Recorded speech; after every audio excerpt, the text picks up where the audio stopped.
오늘은 피부 노화를 막는 가장 확실한 3단계 알려드릴 거예요. 정답부터 말씀드리면 1단계 야간 조명 제한, 2단계 글리포세이트 음식 차단, 3단계 비타민C 채우기. 그래서 오늘은 이 3단계를 어떻게 구체적으로 해야 하는 건지 전부 다 자세하게 알려드릴게요. 피부 노화라고 하면 보통 선크림, 화장품, 레이저, 피부과 이런 거 생각하셨을 거예요. 근데 저도 대학생 때부터 완성 여드름부터 해서 피부 트러블들이 너무 심해졌어가지고 한 10년 동안 1000만 원도 피부과에 써보면서 알게 된 건데, 자, 첫 번째 야간 조명을 제한하는 겁니다. 엥? 조명? 조명이 피부랑 무슨 상관이야? 이런 생각이 드실 거예요. 요즘 날씨가 너무 좋잖아요. 그래서 저녁에 막 산책을 하러 많이 나가실 거예요. 근데 우리나라 밤이 진짜 밝아요. 하얀색 가로등에다가 아파트 조명까지 하얗고 자기 직전까지 뭘 봐요? 휴대폰을 봐요. 그러다 보니까 우리 몸의 입장에서는 밤인데도 계속 낮이라는 신호가 와요. 왜냐면 우리 인간은 이 빛에 의해서 잠이 깨고 잠이 들고 이렇게 반복을 해오면서 살았기 때문에 이 빛에 굉장히 민감합니다. 특히 우리가 오늘 피부 노화에 대해서 이야기를 하잖아요. 홍색광이 피부에 산화 스트레스나 색소 침착에 영향을 미친다라는 연구들도 있어요. 그래서 저는 이걸 알고 나서부터 집에 있는 이런 조명들을 대부분 주황색으로 다 바꾸고 저녁에는 흰색 불을 안 켜요. 돈 많이 드나요? 아니요. 굳이 비싼 거 사실 필요도 없고 이케아나 쿠팡에서도 굉장히 저렴하게 살 수 있고 벌써 이거 한 5년째 이사 다니면서 쓰고 있는데 진짜 잘 쓰고 있어요. 그리고 제가 저녁에 산책 나갈 때는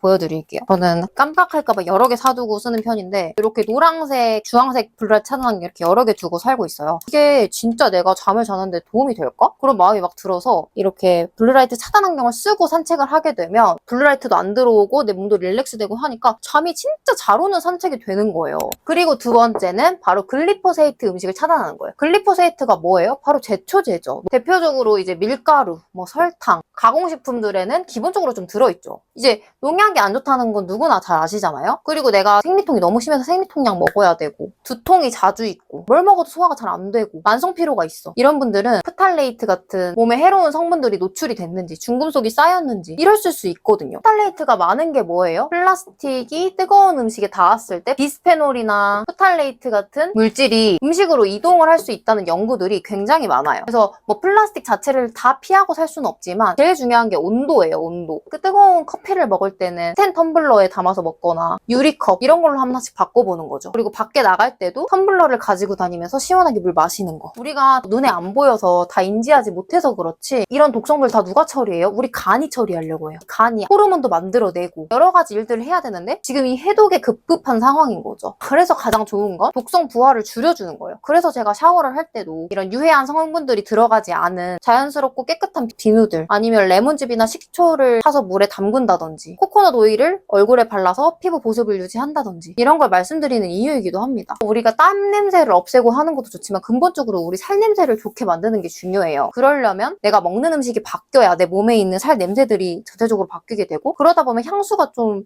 너무 독하게 느껴지거든요. 저는 향수 진짜 매니아였는데 식단을 바꾸고 씻는 것도 레몬즙이나 식초 이런 걸로 씻고 코코넛 오일로 막 피부 보습을 하다 보니까 딱히 냄새가 안 나더라고요. 그래서 저는 요즘은 물 샤워도 많이 해요. 샴푸도 너무너무 중요한 게 이 샴푸는 두피잖아요. 두피가 이거 다 피부거든요. 엄청 연약한 애들인데 바로 흡수하는 애예요. 막 해독 과정을 다 거치거든요. 우리 몸 안에서. 결국에 남은 건 어디로 간다? 자궁으로 흘러 들어간다. 우리 몸에서는 처리하기 굉장히 어려운 과부하인 거죠. 그러다 보니까 자궁 쪽에 이상이 생기더라고요. 처음에 저도 플라스틱이나 샴푸에 들어있는 그거 조금 쓴다고 몸에 들어가겠어? 생각했는데 제 몸에 나타나는 증상들이 생리통 약을 점점 더 많이 복용해야 되고 머리가 너무 아프고 만성피로가 너무 심해지니까 이거는 바꿀 필요가 있다. 음식을 바꿨는데도 그랬으니까. 저는 병원에 근무하면서 특히 제가 여성병원에서도 근무를 했었는데 자궁이나 난소 이쪽 문제들로 오시는 분들이 굉장히 많았어요. 그때 되게 마음이 아프더라고요.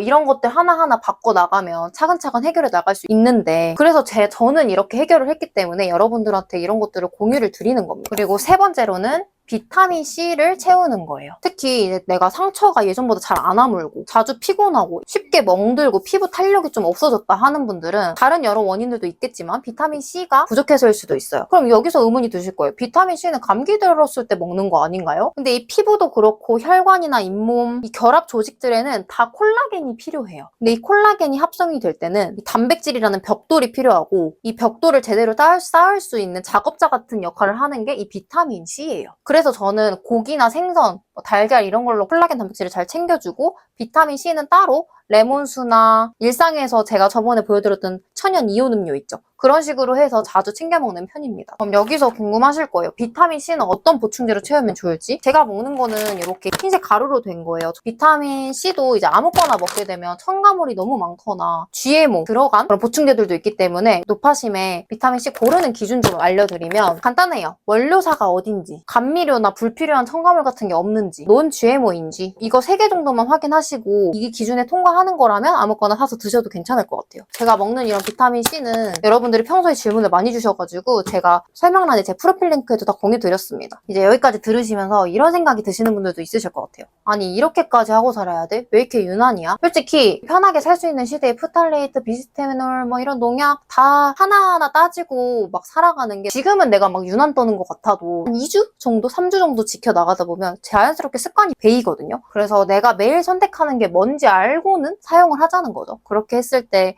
의식적으로 줄일 수 있기도 하고 여러분은 적어도 저보다는 좀 덜 헤매셨으면 하는 마음입니다. 저도 정말 많이 헤매고 나서야 좀 깨달은 것들이거든요. 오늘은 피부 노화 막는 3단계를 알려드렸지만 결국에는 우리 몸이 건강해지는 단계예요. 건강해지면 피부도 당연히 자연스럽게 건강해지는 거거든요. 선순환이 있어요, 우리 몸에. 그래서 앞으로도 구독해 두시면 제가 어떻게 이런 건강상의 여러 문제들을 전혀 고통스럽지 않게 자연스러운 방법들로 바꿔 나갔는지 가장 먼저 받아볼 수 있으실 거예요.